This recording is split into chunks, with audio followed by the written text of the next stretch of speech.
So today we had the first round of interviews. You can have a seat over there. Yes. So we all got to speak to one of our kind of guides or teachers. Okay.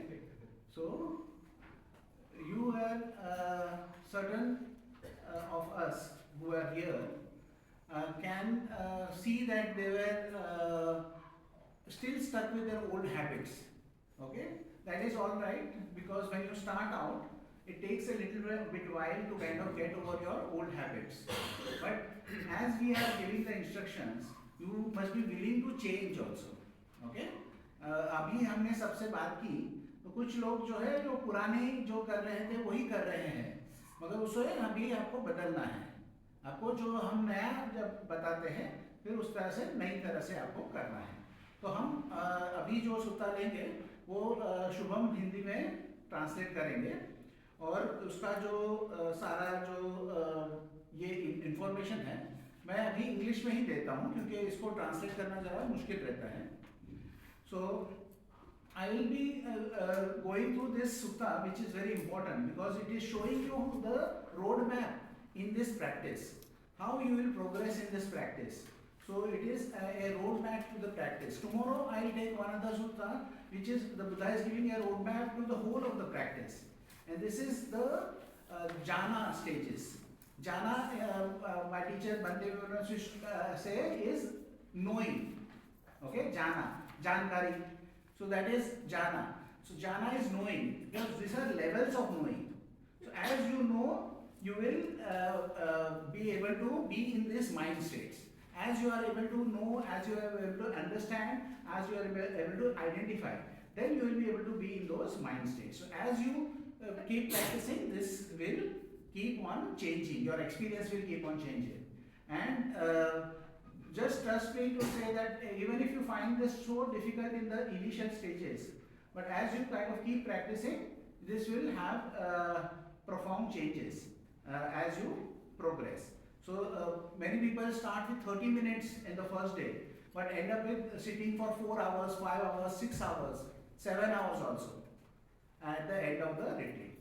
So just continue and have faith and keep on practicing. So this sutta number is Majjhima Nikaya 111, Anupada Sutta, one by one as they occurred.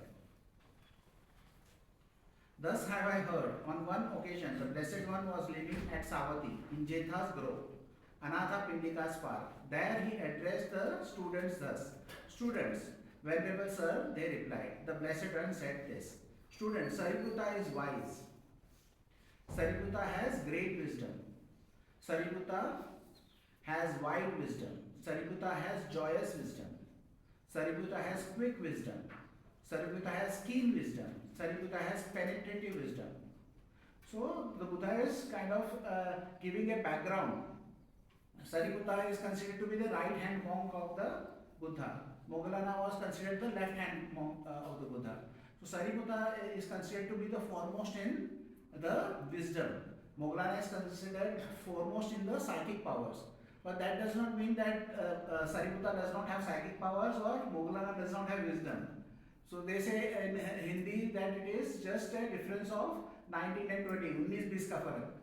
So there was just a little bit of difference between them. But Sariputta was considered to be wise because he was also keen on the details. So one interesting point which is there is, when they came to know about the Buddha, Sariputta asked Moggallana that, see, we have found the right path, you come with me.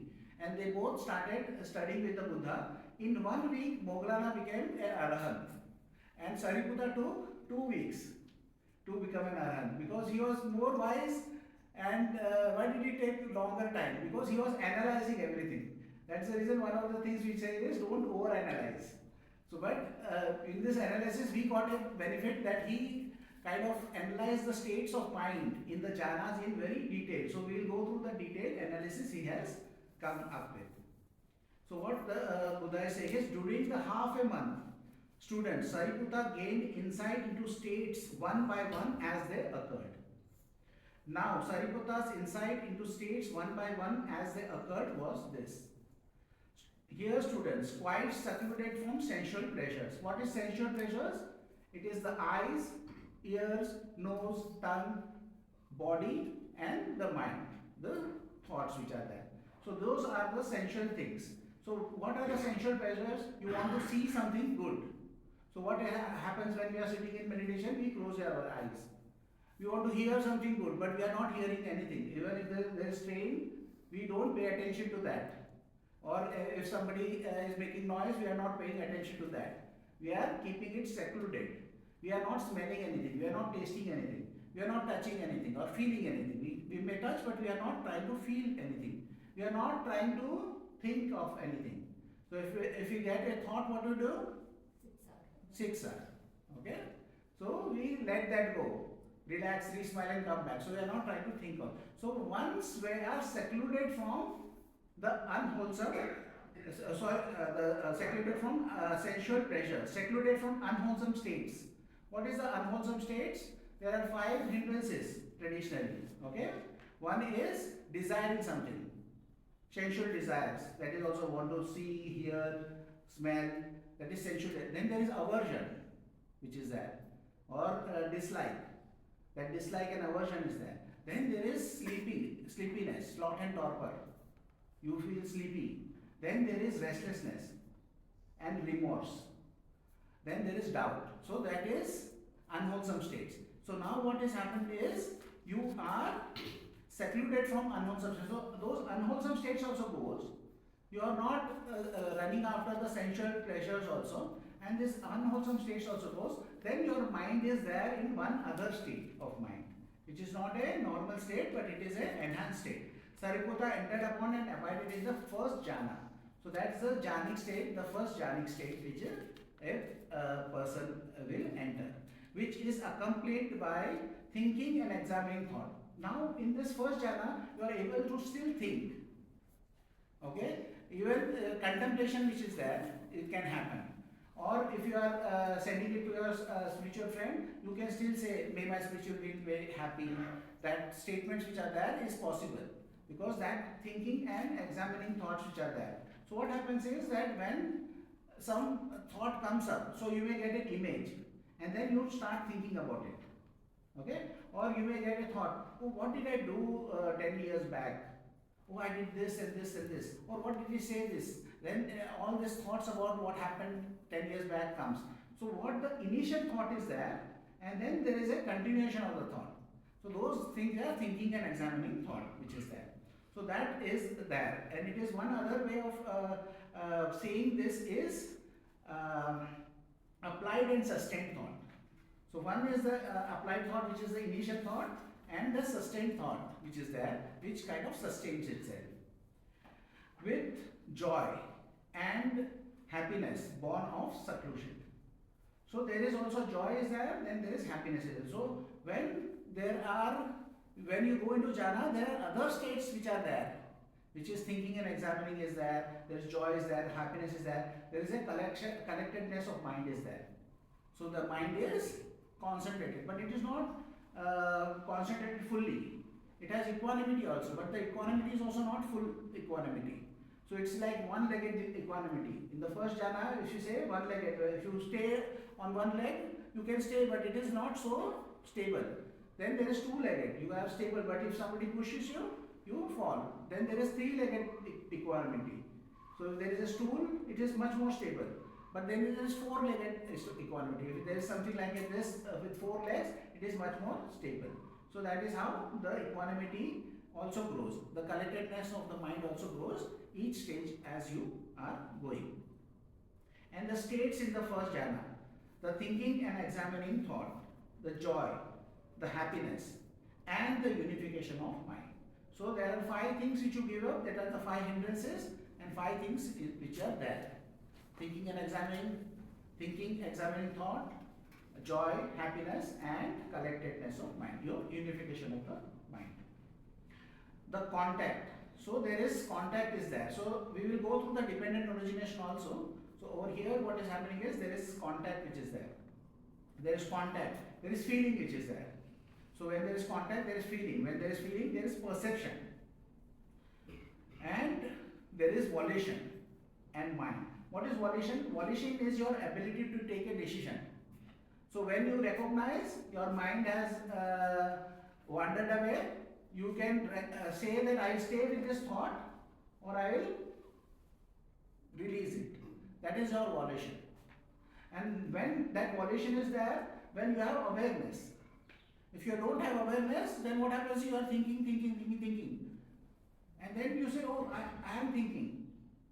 And then you can let go. That is when you can do the volition. So for that, your mindfulness has to be there. Your awareness, your mindfulness. Only when mindfulness is there, the volition can come into effect. And the mind, the zeal. So there is, zeal is there, wanting to do something. The decision. So you can make decision. You have to stay with that thought or let that go. So you can make those decisions. Decisions can be made. Energy is there. Mindfulness is there. So energy is also to be balanced. So sometimes you are sleepy, then you have to give more energy. You have to sit straighter.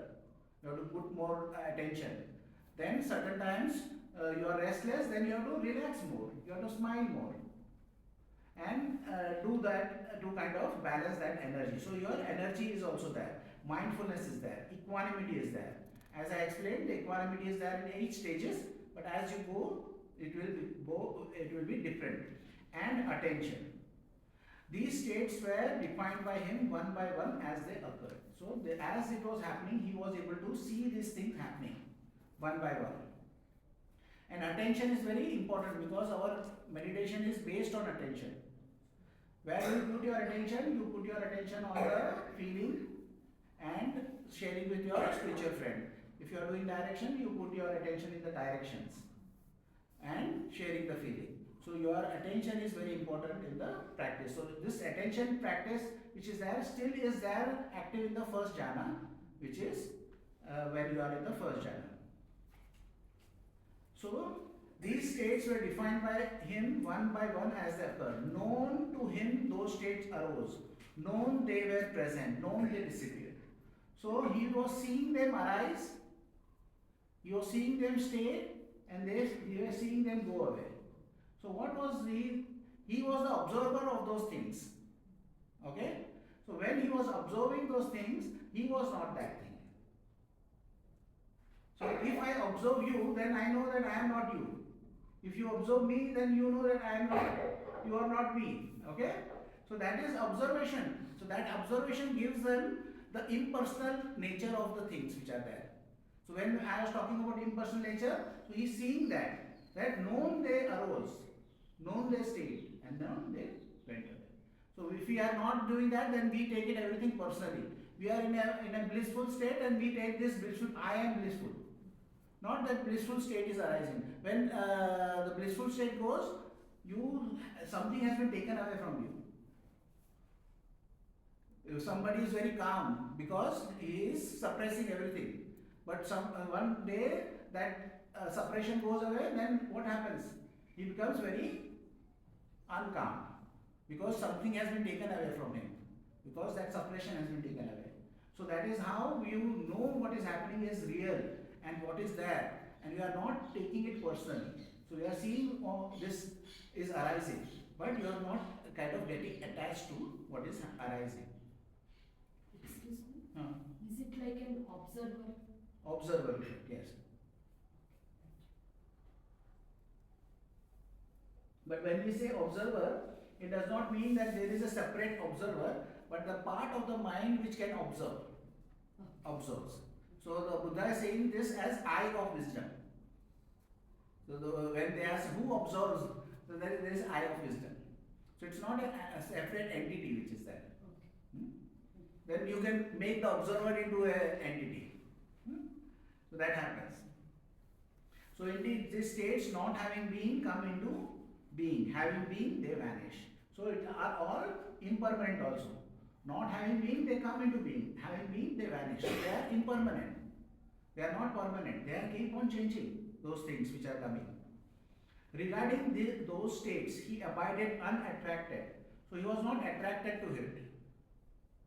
He said he was just observe, as she mentioned, observe. He was just observing. He was unattracted, unrepelled. So certain times you are repelled by certain things, but he was not repelled also by them. Certain times you are repelled by pain, some ugly thoughts which are there. When we are repelled also, but he was not repelled. He was not attracted also.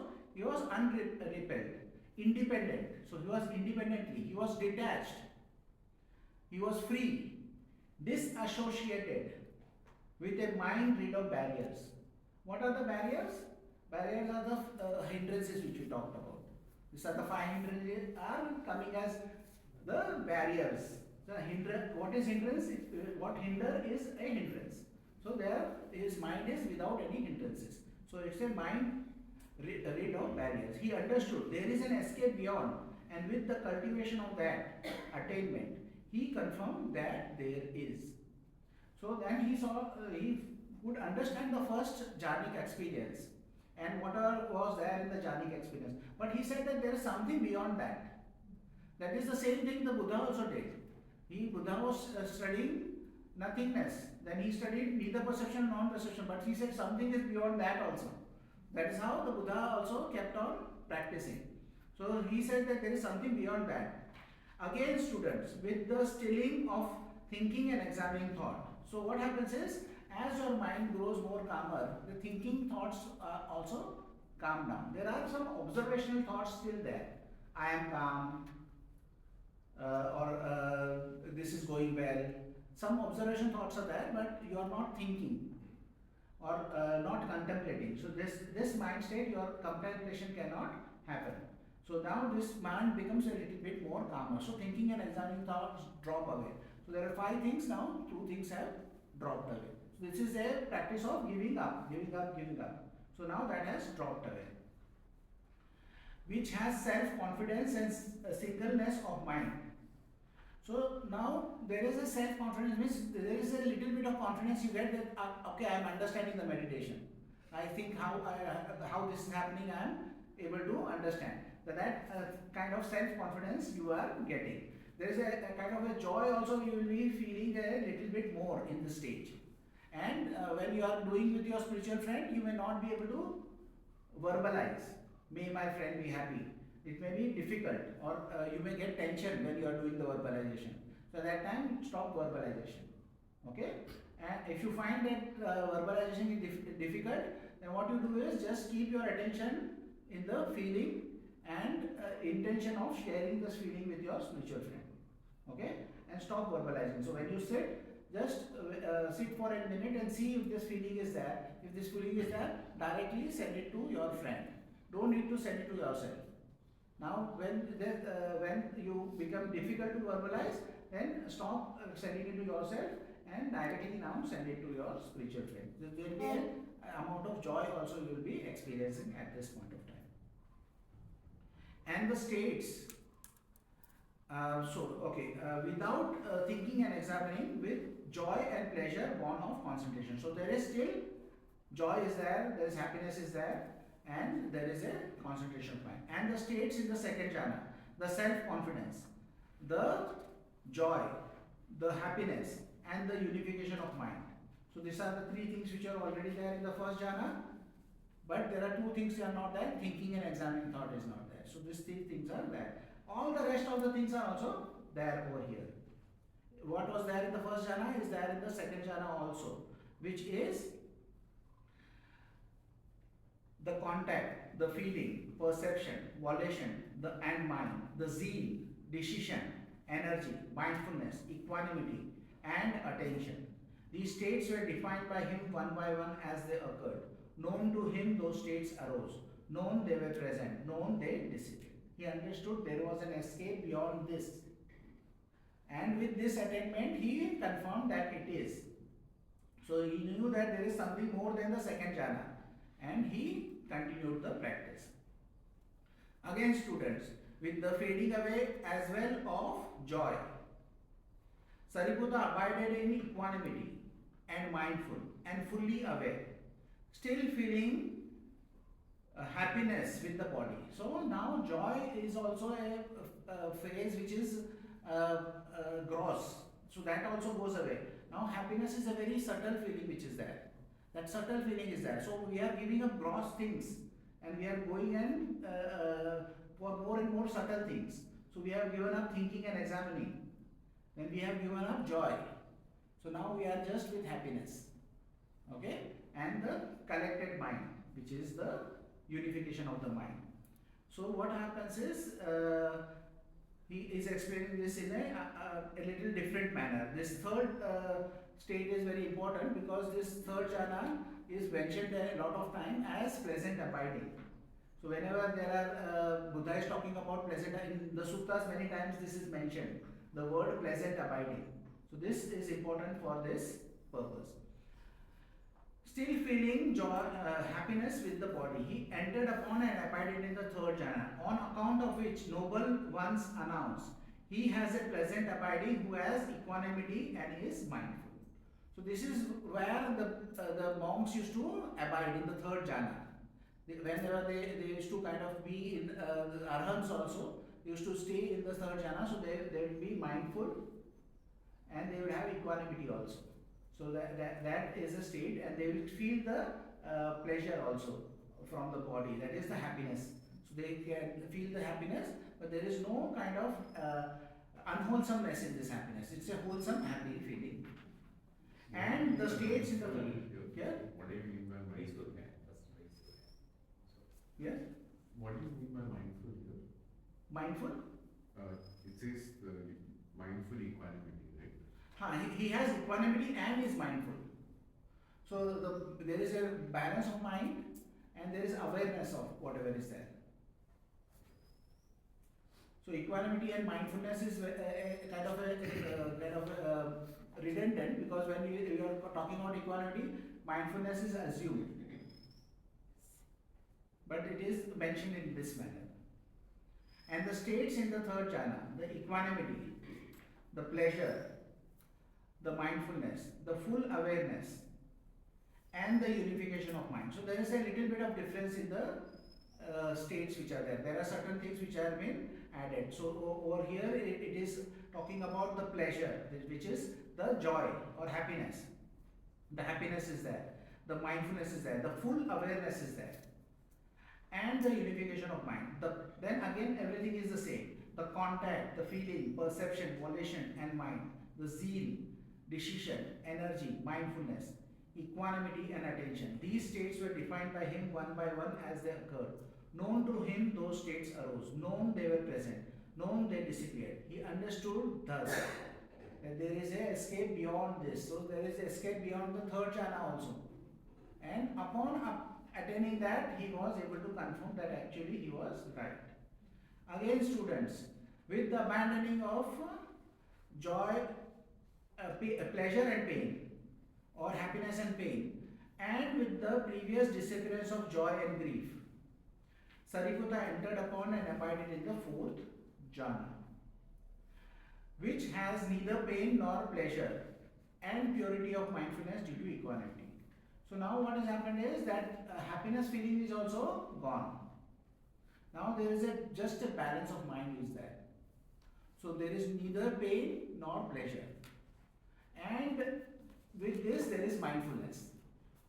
When there is neither pain nor pleasure, the mindfulness is important. Or if that is not there, then that becomes an unwholesome state, because you are not aware. That is like when you are sitting in the bus and sometimes you are there sitting, nothing happens, and you recognize, oh, half an hour has passed. Now that state is also neither painful nor pleasurable, but there is no mindfulness. That half an hour has gone, but there is ignorance over there. So you are not aware what has happened.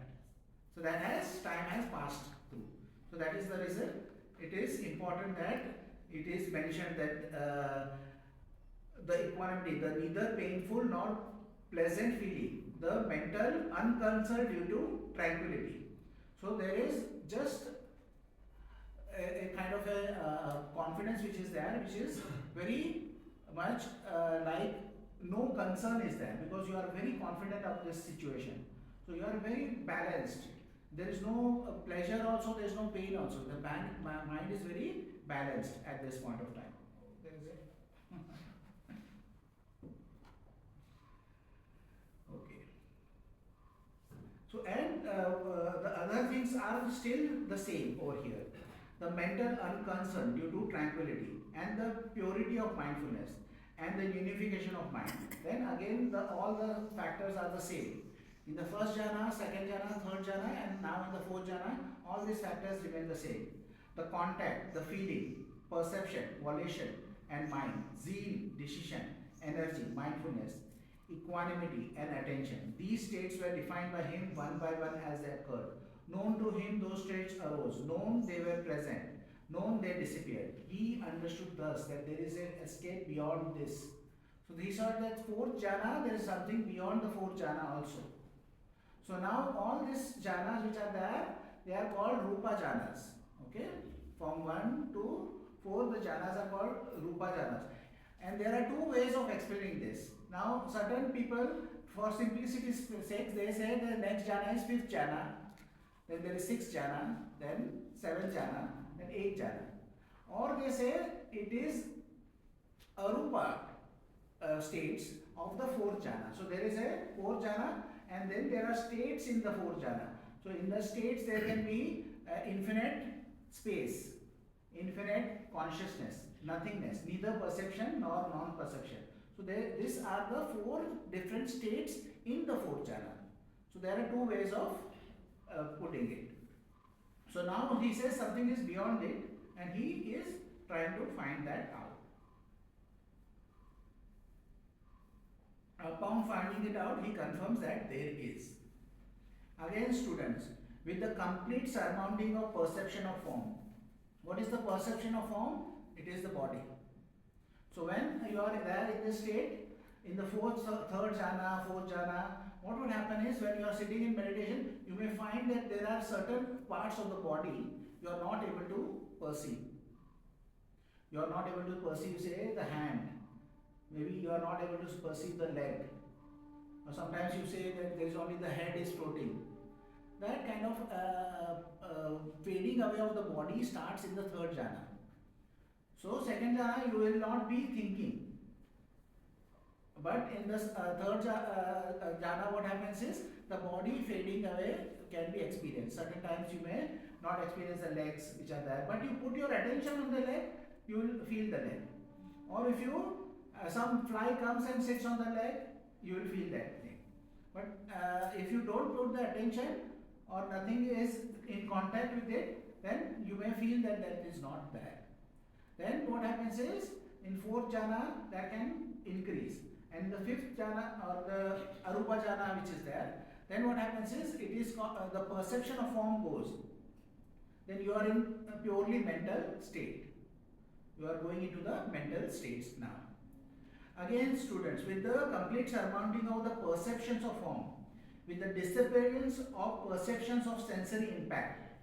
What are the sensory impact? Is the eye, ear, nose, tongue and body. That sensory impact, the 5 senses are there. That has disappeared. With non-attention to perceptions of diversity, aware that space is infinite. Sariputta, there are too many bugs over here now. Sariputta entered upon and abided in the base of infinite space. So now what happened is, he went into a space where he was beyond the form and he was looking at the space. Now how would somebody who is there in meditation may experience it? You may experience a lightness in the head, or it may experience as kind of expansion in the head, or you may feel that the room is getting larger, or you may feel that you are getting smaller and there is more space which is there. So there is a spaciness you may experience. So it may be from your head area or around you, some kind of spaciness is experienced. Certain times there are fantastical experience also, but we are leaving that out. But these are the few things you may experience, and that is when, but there is no feeling of the body, that you feel that you are still there in that experience. So that is the experience of infinite space. And the states in the base of infinite space, the perception of base of infinite space and the unification of mind.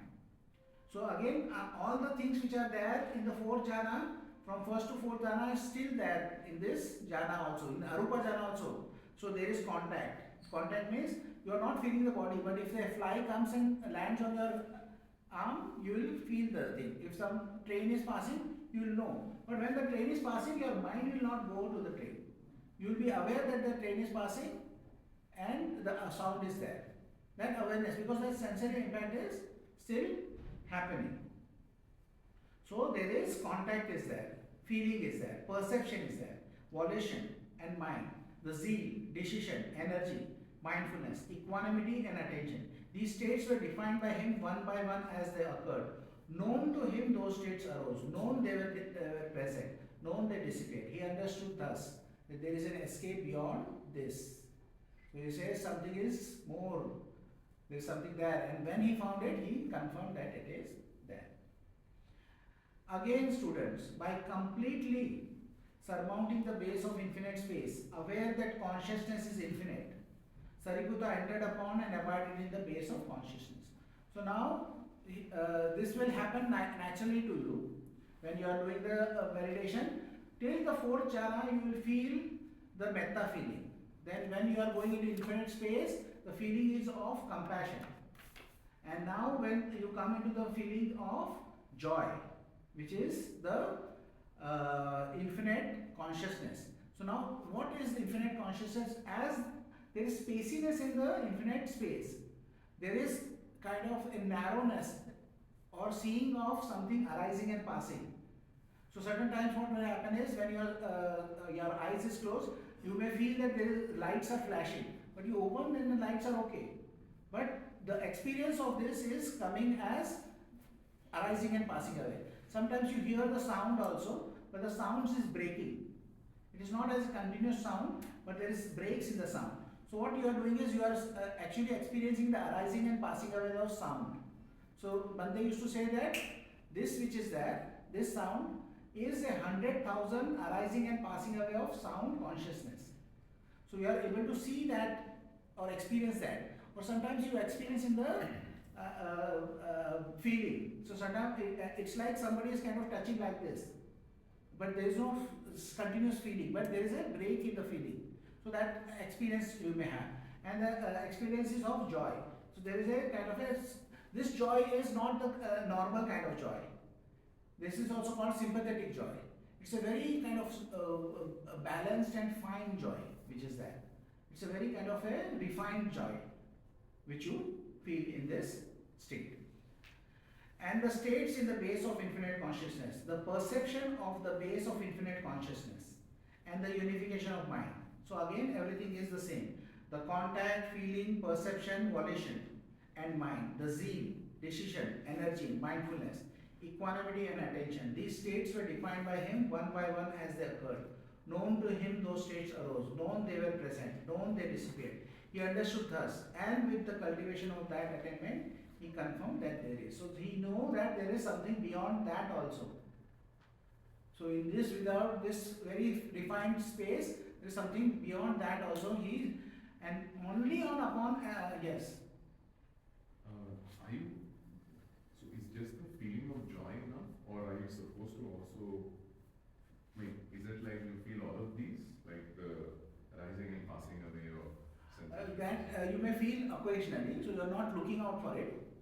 You just stay with the joy and just be with that and with the kind of sharing of the joy. And all this thing may arise on its own. It may not arise also, it may not be perceptible. Certain times you may pass through this stage without perceiving those things. Those are occasional things which may happen.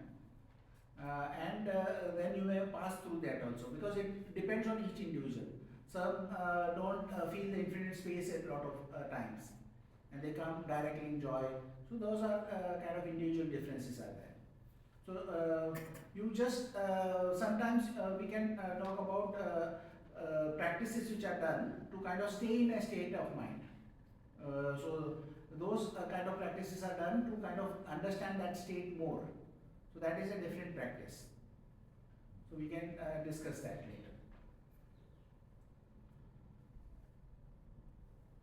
Again, students, by completely surmounting the base of infinite consciousness, aware that there is nothing, Sariputta entered upon and abided in the base of nothingness. Now this is base of nothingness has equanimity. So there was joy in infinite consciousness. Now it has equanimity. So equanimity over here is very balanced equanimity which is there. And nothingness means that this space which you enter has nothing perceptible. So one of the ways in the sutta it explains is this is a signless state. There are no signs. Whatever arises is a sign. So you have to pay attention to the signless and ignore all signs. So whatever is arising, you should not pay attention to. You have to pay attention to only this space which has nothing.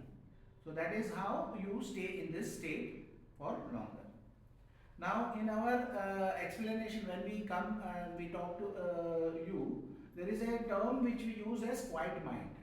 Now quiet mind has nothingness, and the next stage which is there, neither perception or non-perception.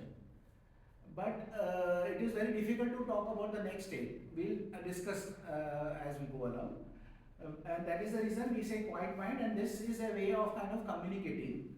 So it is easier for us to kind of explain to you and have a conversation. Yes. Bhante, for understanding of all, can you elaborate on how to see nothingness? See, nothingness is an experience. Okay. So when there is a feeling of joy which is there, certain times what happens is this joy fades away, and then there is just something nothing, like nothing, and you will feel a balance. But sometimes you may misunderstand this balance also, and you may say, oh, I was feeling so well and now I am not feeling anything. So maybe my practice has fallen, but that has not happened. It has gone to another level. So you have to be just with whatever is there, and when there is balance over here, just stay with this balance, and then you will see. It may be like looking at a movie screen which is dark, and certain experiences, some people feel that movie screen as white, some people see those movie screen as blue. So it can be individually, the perception can be different, but it is like looking at a blank screen, and whatever arises over there can be very enticing. So there can be lights may be there over there can be shapes may be there can be images may come up. So all of those things may arise, but what you do is you just relax and let that go. Don't pay attention to anything, and just pay attention to this place which is of the blankness. But further to this question, like when we see the blank screen, where to see in the blank screen? Have your attention as broad as possible. Okay, just have the space. If you become very this thing, then your mind will become restless. Not to concentrate, but have this as a general, as if you are looking at a horizon. Just have that mind, just step back a little and see the horizon which is there. And whatever arises, just let it go. You may be aware of certain things which are happening, you may be aware of thoughts also. But just not pay attention to it. So what you pay attention to is this horizon, but not pay attention. So you pay attention to the signless and let go of all signs. So whenever your attention goes over there, relax and let go. Yes? In the process of enlightenment of the Buddha, there is mention of Mara, when Sariputta, Moggallana, many others, when they were going through the process of enlightenment, there is no mention of Mara. Is there any reason why? See, Mara can be explained in two ways. One is whatever is the hindrances which are coming up in our practice, that can be considered as a personification of that hindrances as Mara. Like lust comes up, or aversion comes up, or attachment comes up. All those things may be a personification of Mara. One other way in the suttas it is explained is the Mara is a class of gods. The class of gods is like the businessman who wants this samsara, they look at this samsara as a business, okay, and they want customers, and they don't want the customers to leave. So when they think that this person may get enlightened, then what they are doing essentially is not giving them business. So then they try to, they are the kind of customer support retention team. So customer retention, samsara customer retention team. They go there and try to retain that customer. So that is why the Mara appears. Mara tempts the. Yes, they tempt, because then they are not, in one way they are said evil, but evil is a translation from the western part of view. But over here we can say that they are just trying to do their job. But that is an unwholesome job. It is not kind of giving us any joy or long-term benefit. Because if you stay in samsara, there is a lot of dukkha you will experience, which is for sure. So that is how it can be said that it is unwholesome. And then in English translation they say evil Mara. Second question is, how many jhanas have you gone through, Bhante? You cannot ask a monk that, because it is a kind of a Vinaya thing.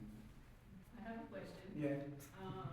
Is it necessary that you experience all jhanas in a sequence, or you can jump it? And in certain times you may jump in, because individual experiences are differing. Okay? And it is not necessary in the sense of attaining Nibbana, that any jhana you can attain Nibbana. So in the first jhana, second jhana, third jhana, fourth jhana, in Arupa jhana of infinite space, infinite consciousness and infinite or nothingness, this can happen. Or it can happen in Metta, Karuna, Mudita, Upekkha. So it can happen in any of them. Only the one jhana is an exception, which is called neither perception or non-perception, because the contemplation part is not possible in that jhana. Because you cannot say you are perceiving it, then it is not correct. You cannot say you are not perceiving it, that is also not correct. So that is the only kind of a jhana which is. I have one more question. In this sutta, what is the object of meditation? Is it similar to what we're doing? No, or the it can be object of any- meditation is not mentioned over here. It could be anything. It could be breath, it could be metta, but the process of going through this is the same. So interestingly, even if you start with breathing meditation, when you come to nothingness, you are not able to perceive the breathing. Nothingness is the time when the breathing also perception goes. So all the practices come to nothingness and merge. So there is another shunyata practice, which is like saying this is devoid of self. And they can start like, this hall is devoid of self, this is not me, the hall is not me, okay, this body is not me, this feeling is not me, that is a process, but that also ends in nothingness. So all practices end in this state of mind, which is nothingness. And then further practice when they do, they go to the next stage. Yes. What do you mean by Nibbana? Nibbana is, as I explained yesterday, it starts with ignorance. Nibbana is true knowledge. If you're not knowing, you do things wrong. But if you know perfectly, you will not do wrong. Say like the Buddha is giving an example of this thing is, I give you a cup, which is of very bitter kind of drink, but it is poison. Would you consume it? No, but if I give you a cup which has medicine, will you consume this? Yes, because you know this is medicine, then you will consume it. If you know this is poison, you will not consume it. That is the knowing which you develop. So when it starts with not knowing, it ends with knowing. Knowing what? Knowing the impermanence which is there, in impermanence. Knowing the resistance which is there. So there can be a pleasant feeling, but you may resist it not going. I want to hold on to it. There can be resistance to that. Or taking it personally. I am in bliss. And when the bliss goes, then you are kind of devoid of that bliss. That can be also a resistance which you are creating. Now there is impersonality. So like one of the things Buddha is explaining is that the body is impersonal. This is anatta. Why? Because you cannot control the body. You cannot change the shape of the body. You cannot change the color of the body. So you cannot kind of change the color of your hair. So if you are not able to do that, then this is beyond your control. So the one example the Buddha gives is that there is a king which is there. Why we will say the king is the kind of the owner of this country? Because he can kind of arrest anybody he wants to arrest. He can jail anybody he wants to arrest. He wants to banish anybody he can. So he can do whatever he wants in the country. So he is the owner of the country. Can you do the same thing with your body? We cannot. So we cannot say that we are the owners of this body or this body is self. So that is how the examination happens. So then there is examination of the thoughts which are there. So all those thoughts which are coming. So when you are there in the meditation, you see the thoughts arise. But you see that I am seeing this thought arise. So this is not the thought I brought it. What happened before that thought came? So there is a born also, no? So what was your name before you were born? So that is a way of saying that what is this thing which is there and how does this operate? So how does that your thoughts operate? It is coming from something. So how it is coming that there is a past which is there, karmic energy and balance is there. Something arises in the present. That is experienced as a thought. We take ownership of it. When we take ownership of it, what we do is we make it mine. I had a brilliant thought. I is the ownership of that thought. And then when we are then the slaves of that thought. I want to go to get cheesecake, one of the examples one they gave. And then he kind of had to travel half an hour and come back half an hour. So that just thought which was there, I want a cheesecake, made him kind of travel for an hour. So that is what we are saying about knowing the impersonality of the thought. If you know, like I gave you the example of the chocolate in the mug. The chocolate, do you remember that chocolate in the mug which is there? I'll give you that once again, I'll tell you that. So there is an experiment they do. Everybody gives a yes.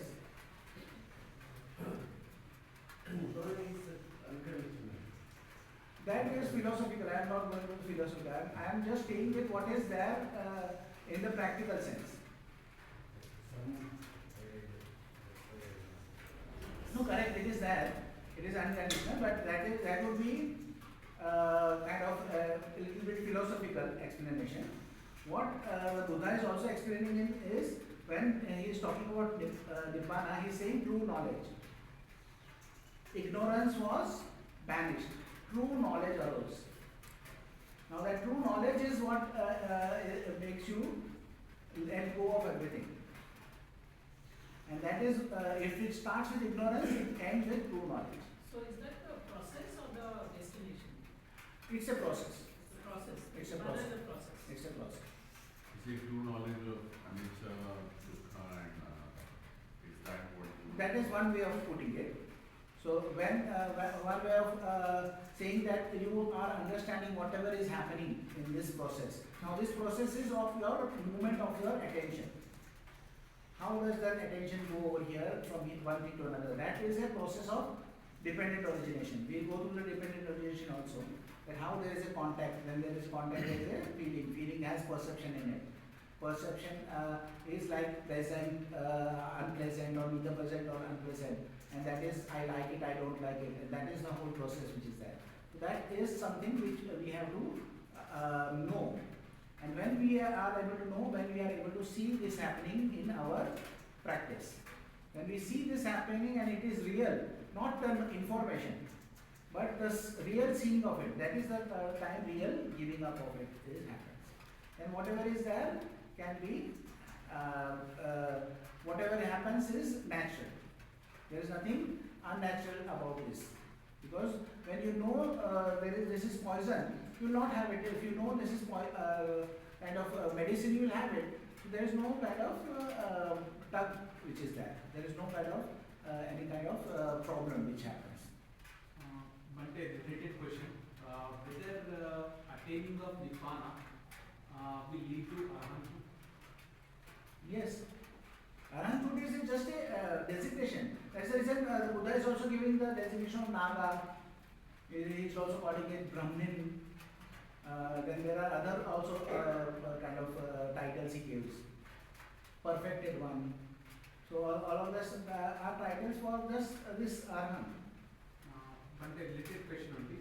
Like let us say someone attains the state of Nibbana at one time.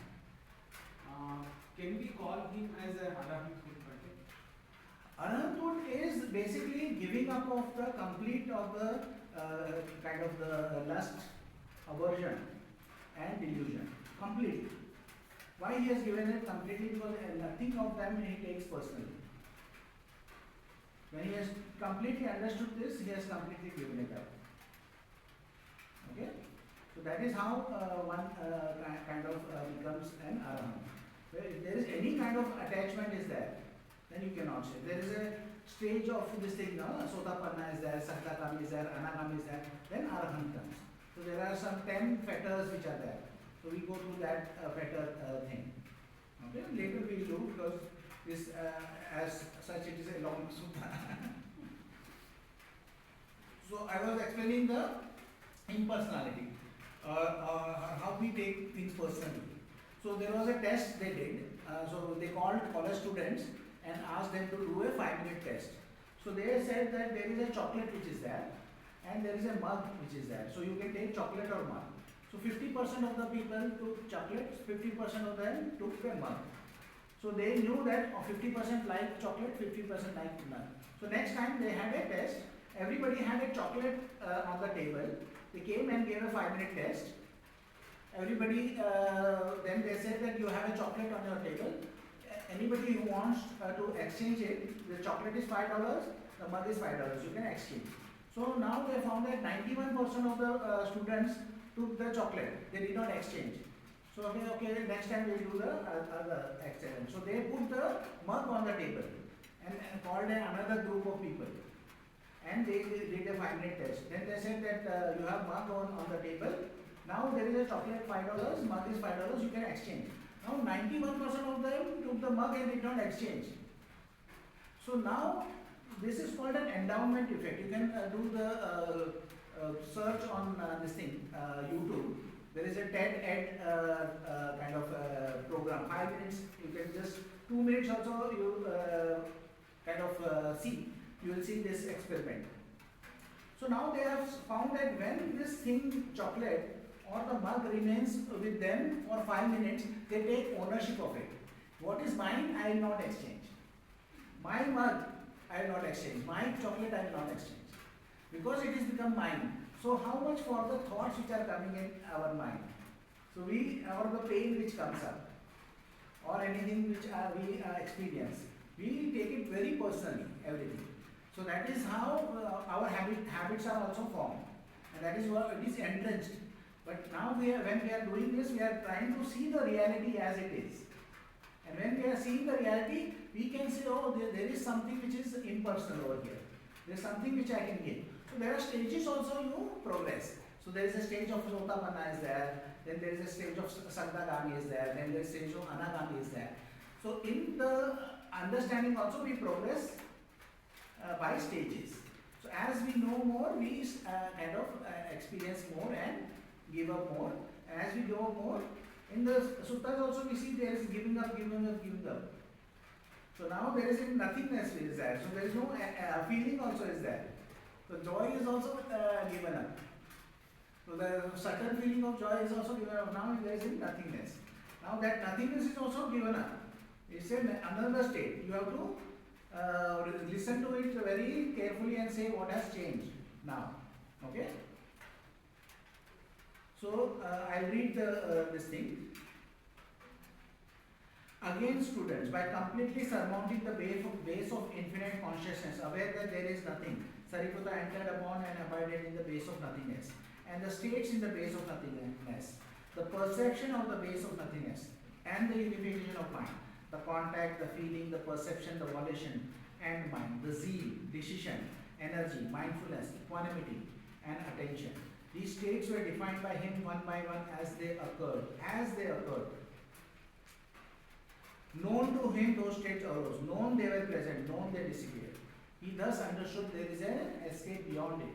And upon finding it, he confirmed it. So all the things which are there in the first jhana is also there. Contact, feeling, perception, volition, all of them are still there. Till the nothingness. So that is, your awareness is there, volition is there, decision is there. All of these things are there till now, till the whole of the journey. So now what I am reading it, just listen to it carefully.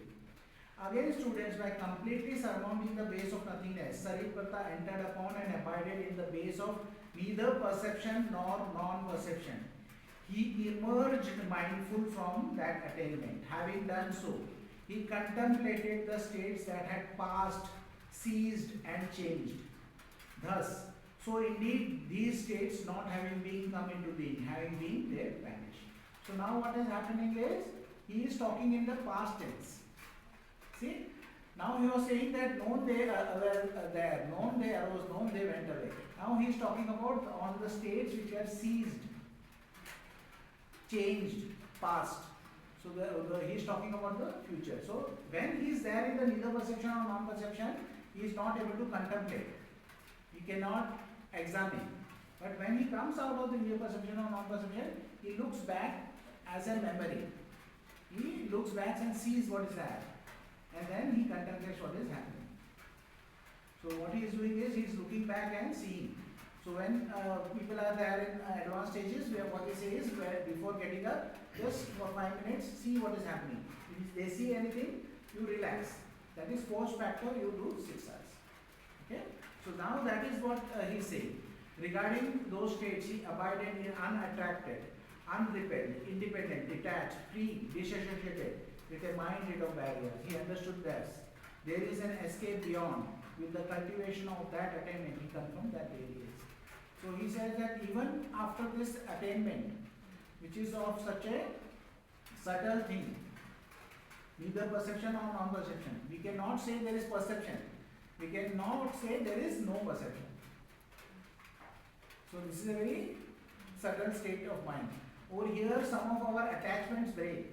When we are there in that state of mind, then some of our attachment about permanence which is there, that break. Some of the attachment which is about kind of impermanence which is there, that will break. So all those things which is impersonality which is there, which can be seen, because there cannot be any personality over there. Neither perception nor non-perception is very subtle state. And Buddha said that if anybody has to get attached to some state of mind, it should be this state of mind, which is neither perception nor non-perception. So it's a very kind of refined mind state which is there, which kind of help us kind of get our kind of attachments and detach from many of the things. Then the next stage can happen, and that is something which he experience. Yes. So if this neither perception nor perception, basically you didn't read out, I mean, that, so you don't have the feeling of contact or feeling, you won't have No. of awareness. No awareness also. If you are aware, then you are conscious. You cannot say there is you are conscious. Neither perception nor non-perception. You cannot say you are unconscious also. So it's, Shall we call it as no mind state? No mind also is meaning that there is no consciousness. But there is no, they are saying that there is neither perception nor non-perception. So there is consciousness is there, we cannot say there is no consciousness. Because consciousness, perception and feeling are three joined together. So when we are talking about perception, we can talk about the consciousness in the same line, in the same breath. Because they are all together. Experiences in Arupa Jnana. This is Arupa Jnana. Yeah, it is the fourth Arupa Jnana. the eighth jhana. Eighth Jnana. Like how for the, one of the earlier ones you said blank screen is the, yeah, like, the nothingness is basically blank screen, right? So what would be the equivalent to this? Sometimes you may feel that you are not here, or sometimes you may feel there are time gaps which has happened. I'm here, but I think there is some gap, or you may have a feeling that I was not here, but you have a feeling that I am here, but I was not here. And certain times you may kind of mistake it as being fallen asleep, or I was nodding off, or something like that. But there is no grogginess. After you come out of sleep, what happens is there is some kind of grogginess there. That is not. Your mind is very clear, and sometimes your mind is bright. Yes. This kind of feeling happens many times when we are driving from one place to another place, and in between, like I forget everything what had happened. So that is what I explained, no? I explained that is, has ignorance in it. That is neither painful nor pleasant, but that has ignorance in it. You are not aware. The awareness is not there. So it's not the same. So that is what I said, no? That this is neither painful nor pleasant feeling. But neither painful nor pleasant feeling without awareness has ignorance in it. Ignorance is when your awareness is not there. You don't know. But if there is mindfulness over there, then that becomes equanimity. Then you will be knowing whatever happened.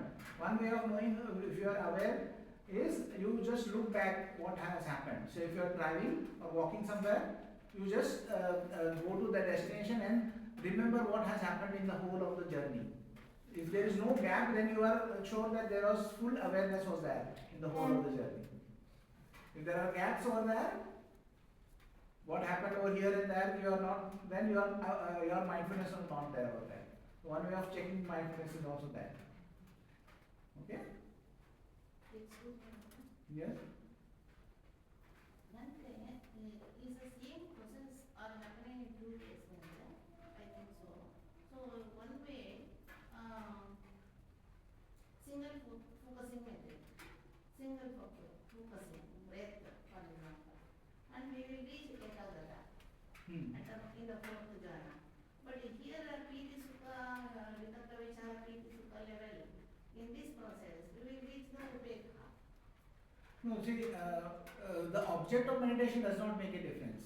The process will remain the same. The process, they are giving priority for nimitta and meditate and merging in that object. And Ekagata they will reach. So that is what they say Ekagata, but that is not the Ekagata what we are discussing. That is one-pointedness. When you are going into one-pointedness, there is no contact, there is no feeling. There is no volition, there is no decision, there is no zeal, enthusiasm, nothing is there. So when a person goes into that kind of concentration, you can take a kind of knife and cut him also, you will not feel. That has happened also. They have showed it in Sri Lanka. There is a doctor who is there who wants to go and generate or create a arahant. So he has one disciple. So he takes him to this jhanic states. Okay, one-pointedness. Then once what he did was he got him to the TV studio. He asked him to go into the jhanic state. He cut his hand because he is a doctor, so he has a kind of a scalp. He cut his hand. He did the stitching. He did the dressing, and then he asked this person to. There was a kind of determined time that he will be there for half an hour. In half an hour after that, he emerged from that state. So that is a different kind of meditation. There is no awareness over there. There is no contact is there. Huh? And people will go in some monasteries. They are teaching the same method, nimitta. Yeah, but there the wisdom is not. Jhanas. Yeah, but there is no wisdom over there. Buddha also did nothingness. Buddha also did neither perception nor non-perception. But he was reaching there in the one-pointedness. That is initially first to Alara Kalama and Uddaka Ramaputta, the two teachers which were there. Alara Kalama was doing teaching nothingness, and he was also practicing nothingness. Then when he went to Uddaka, Uddaka was practicing nothingness but teaching neither perception nor non-perception. Because Rama was his father. Rama was practicing neither perception nor non-perception.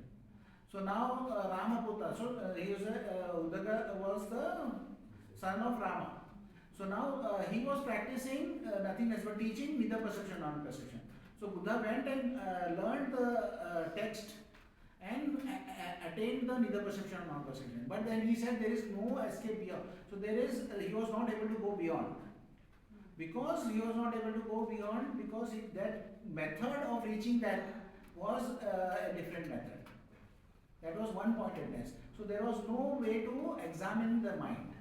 Because there was no way to examine the mind, he was not able to kind of let go.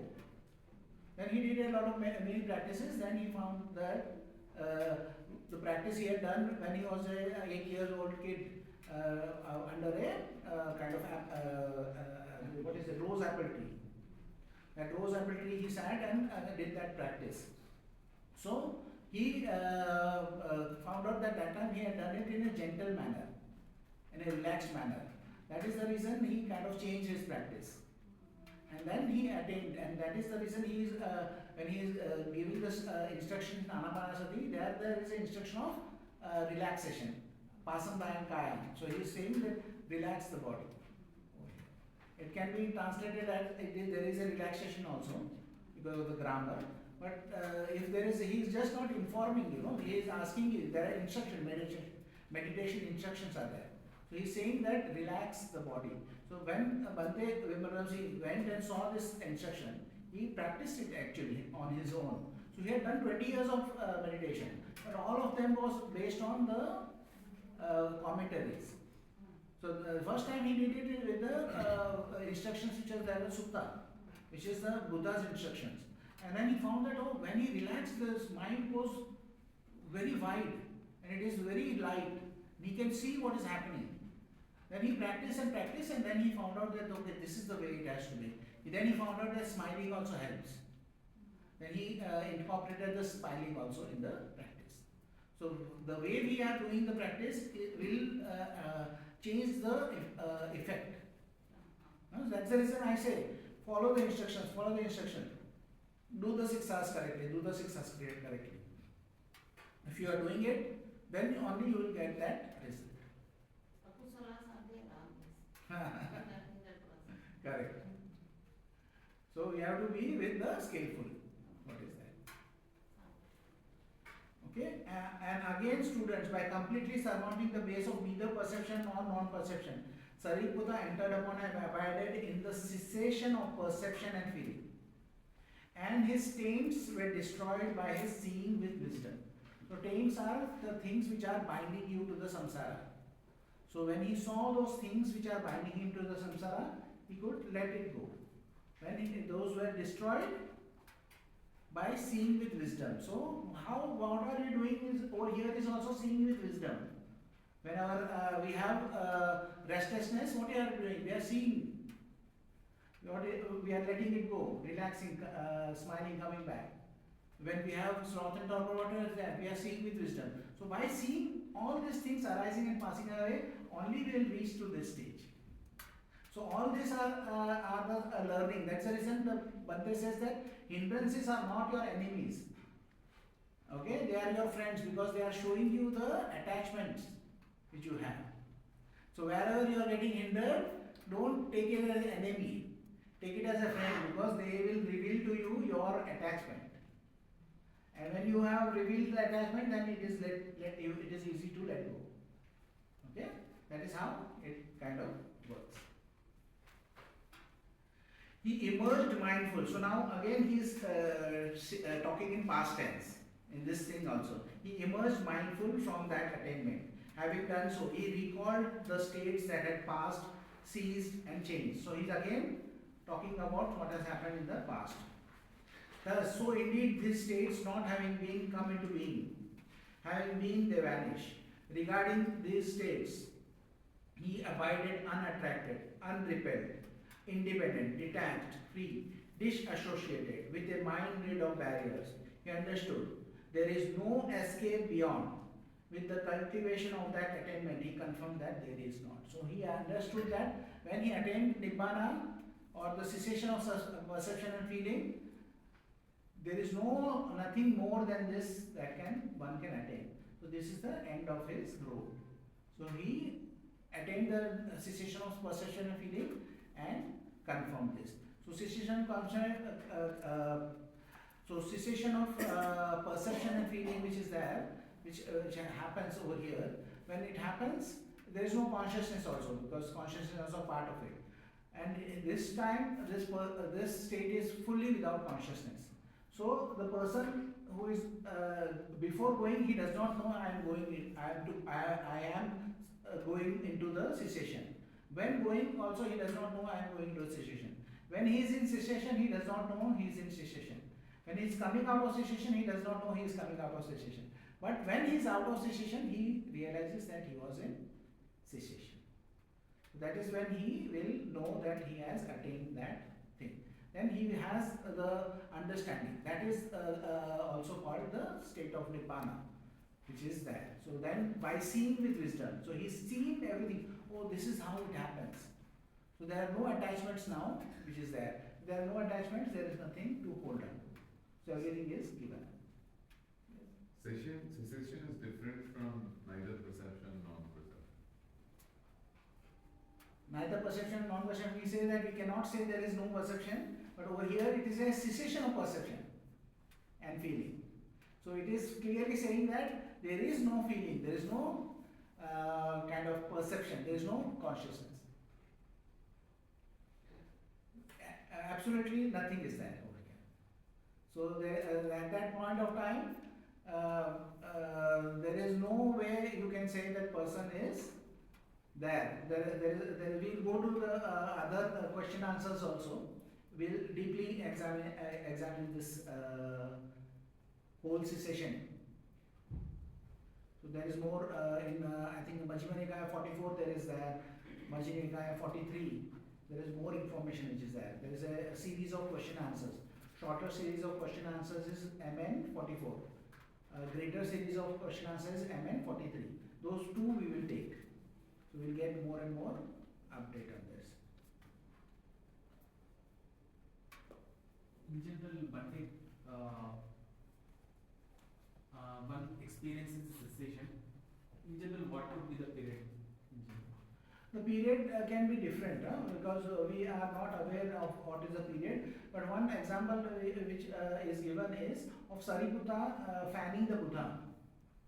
Okay, so when the Sariputta is fanning the Buddha, the Sariputta realizes that even Buddha does not have attachment to the Dhamma.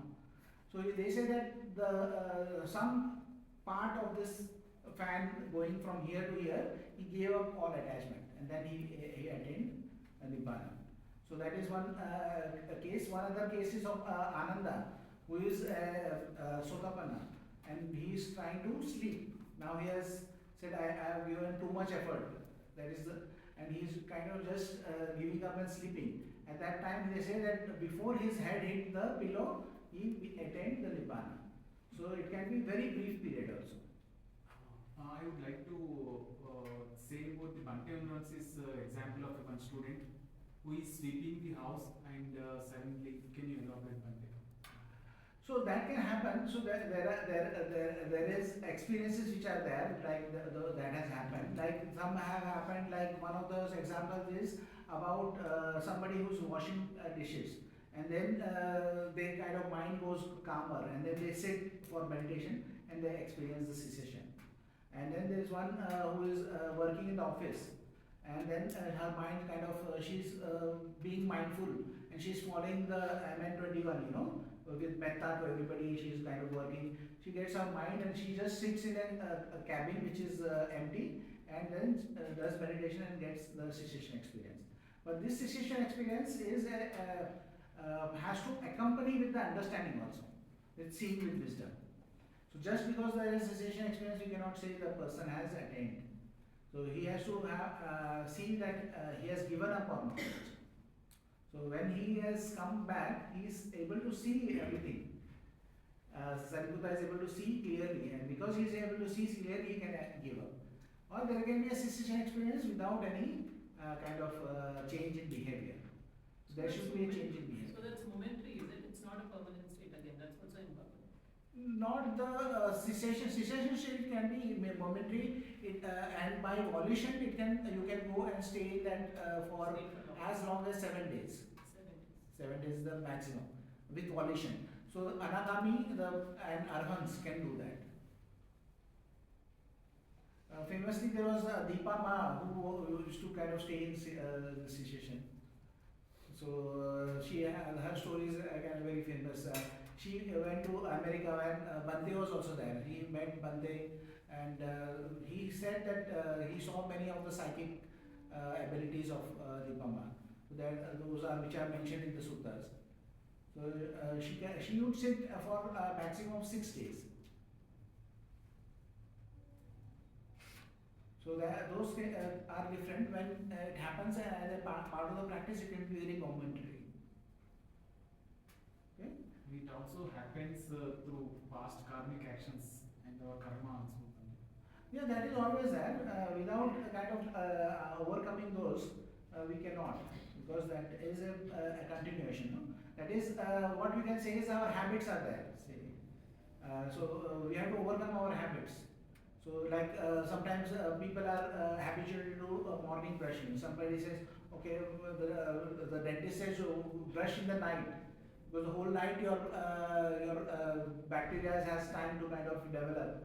So brush in the night. Now you will forget one day, you will forget another day, but slowly that habit happens. So in that same way, whatever our habits are there, will by repeatedly doing it and replacing it with something wholesome. When you are giving up something unwholesome, you have to replace it with something wholesome. Only then the habit will change, no? Or if you are trying to replace this with something we are not trying to replace, then we are fighting with the habit. And what we give more is become more and more that habit becomes entrenched. So like one of the things which they did was for smoking.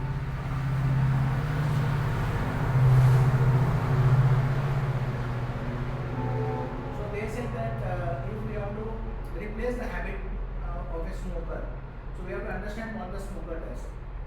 Smoker has a feeling, I want to have a cigarette. Then he goes to the pocket, takes out a box, and he opens the box, takes out something and puts it in his mouth. So now they said, okay, we want to replace this with something which is wholesome or at least neutral. So then they gave them tic tac boxes, okay, and they keep. So he gets a feeling of smoking. So he goes into this pocket and finds this box, and he opens the box and takes out his one candy and puts it in his mouth. So he is replacing this habit of smoking with another habit. So that is how we replace our habit of kind of going into the unwholesome and let that go and come back to the wholesome habit. Be with the spiritual friend, be with the feeling of loving kindness, and then we develop this. So that habit of kind of going into the thoughts is replaced by something which is wholesome. That is how we replace our old habits with our new habits. And now there is a lot of research in neuroplasticity. So they said that when you do something again and again, there is pathways in the brain that is made. But if you want to change it, you have to replace it with some other pathway.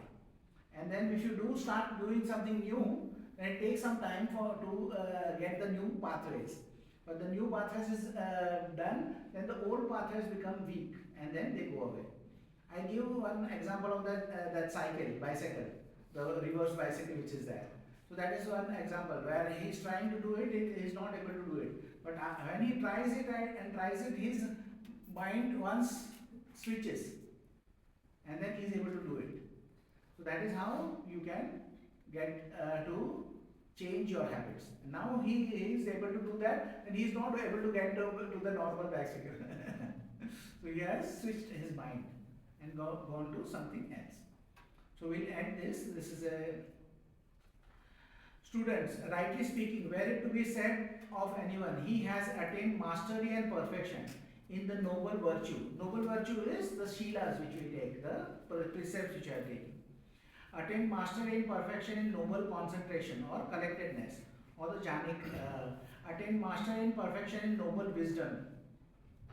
Attain mastery and perfection in the noble deliverance. Deliverance is to be the escape which is there, or the nibbana which is there. It is of Sariputta indeed that rightly speaking this should be said.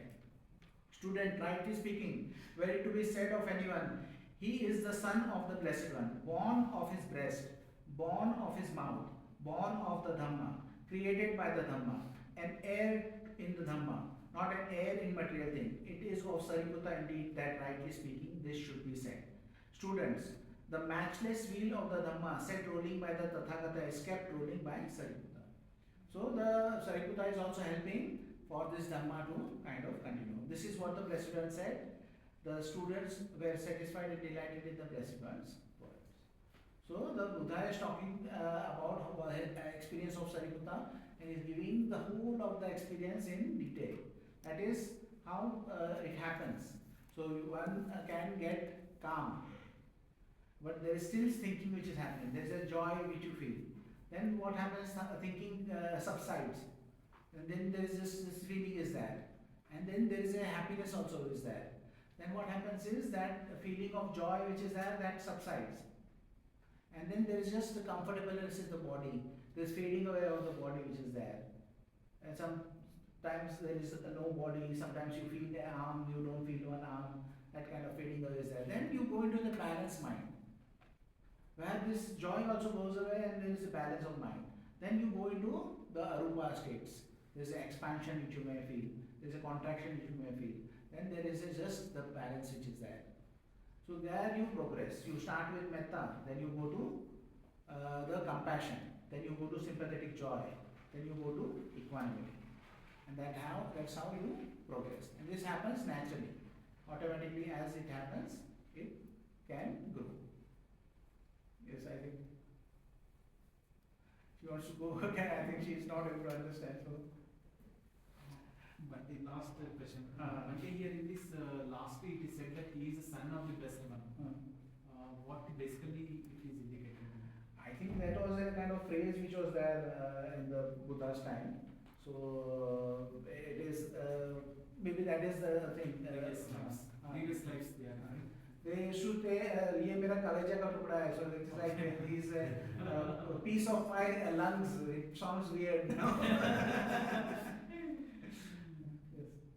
And maybe the automatic nature of it. A couple days ago, you said something like metta has its own intelligence. Found this to be very interesting. Would you be able to say anything more about that? Or? So the thing is that not to control. That is what my intention is.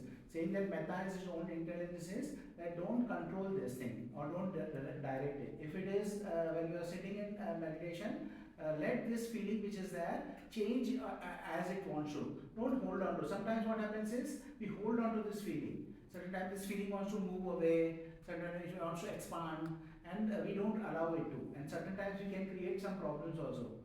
That is the reason that is happens when you are doing this with a spiritual friend. When we are doing it directions, also what happens is we try to control, we try to send it a little further away, and we try to jet in the process of the metta. But what we have to do is just be with the awareness of it and let it do what it wants to. Certain times it will be there with you. Certain times it will be there, say, in the room. Certain times it will be there till the end of the city maybe. It may be there till the end of the universe. So there, whatever experience is there, you just are aware of it. You are not trying to control it. You are not trying to pull it back or send it further, but allowing it to go with the intention. So when you are staying with this feeling of metta which is there, then there is no control which is your exercise. There is only the awareness, the witnessing part which is there. So there is just a witnessing of it is there and accepting. Then the metta wants to turn into compassion. Then you allow it to turn into compassion. It wants to turn into joy. Then you allow it to turn into joy. So that you give the space for metta to go away also. So that is how this can happen on its own. So that is why we say it has its own intelligence. We are not required to kind of manage it. We are required to kind of ensure that we don't put our attention on the distractions. When our attention is there, we release, relax, smile and come back and stay with this. And then this will develop on its own. We are not, we are just witnessing this. We are not making metta or not making karuna or mudita or upekha. We are just witnessing this. We are experiencing this. So we are not generating it. But the memory of it can be helpful, because memory of it can be helpful in our life when we need a certain emotion, say, when there is aversion is there. So when we can kind of remember the upekha, feeling of upekha, and go into the feeling of upekha. That remembering is a different part. Yeah? Does that answer?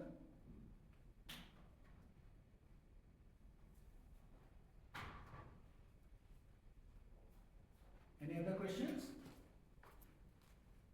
Okay, I missed one. In Arupa Jana, first jana is infinite space. Arupa jhana? First is infinite space. Infinite space. The second Infinite is consciousness. Okay. The next one is infinite consciousness. And Then nothingness. nothingness, fourth one is breath perception.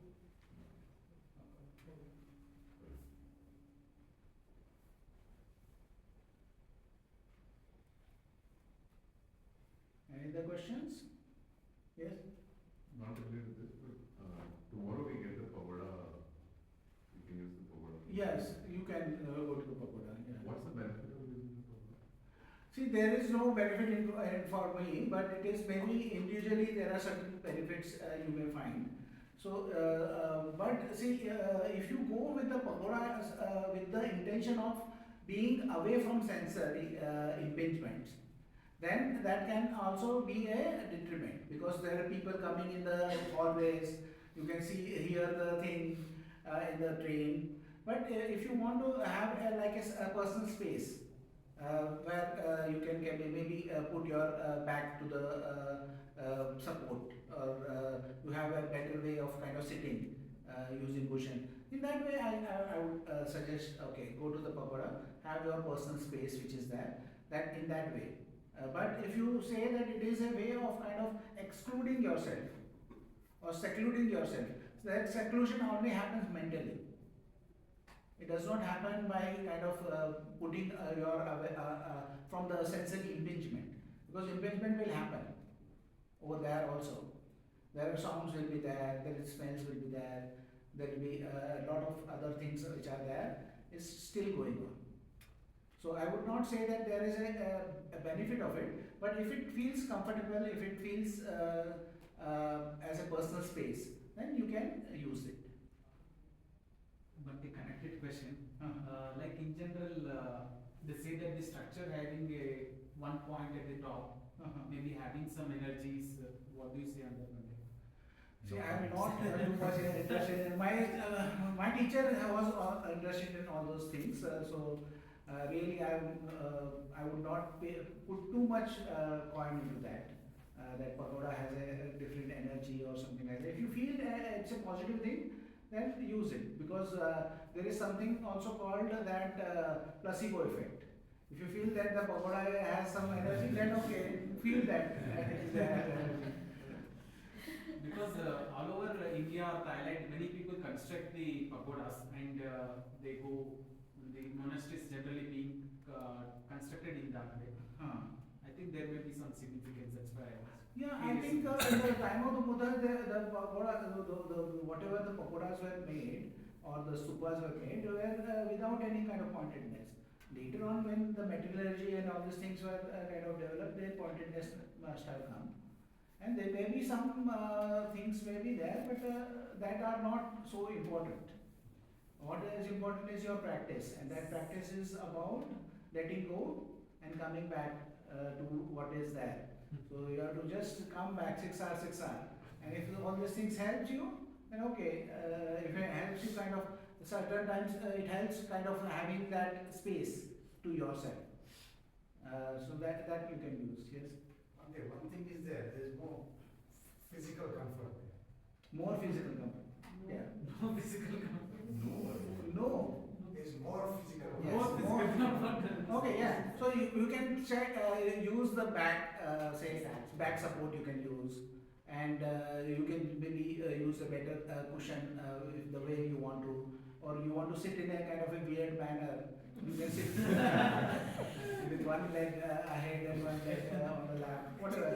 So you can not be conscious. So there can be other kind of benefits of that. So you sit what is comfortable. There is no kind of restrictions in how you sit. But if where the way you sit, if it gives you physical pain, then change the way you are sitting. Then you where Everything is completely mind matters. huh? Everything mind matters. Mind. Yes. So yeah, that is if you feel that it is superior, then that itself helps you.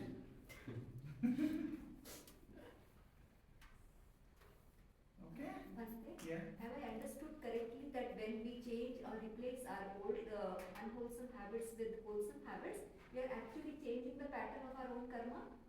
We are making our own future maybe? Yes, that is, we are making our future, but whatever you do in the present arises in the future. So what is arising in the present is based on what has happened in the future. Okay?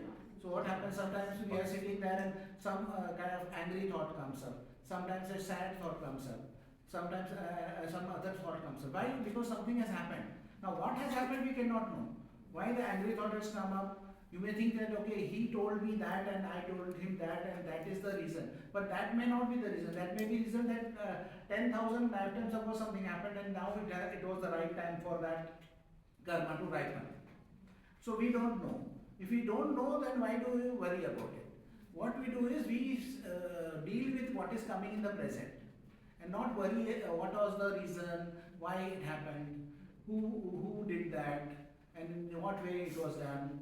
So the Buddha says that if there is an arrow with poison which has been stuck to you, you don't say that who shot the arrow, what was the arrow made of, what is this leather, these feathers which are there in the arrow, which bird it belongs to. You say give me medicine and let me kind of worry about all this thing later. So in that same sense, don't worry about what comes up in the present.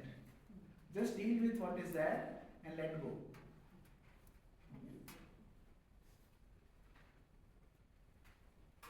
Okay, then I think we'll share the lyrics. May suffering ones be suffering free, and the fear struck fearlessly. May the grieving shed all grief, and may all beings find relief. May all beings share this merit that we have thus acquired for the acquisition of all kinds of happiness. May beings inhabit this space and matter, devas and others of mighty power, share this merit of ours. May they long protect the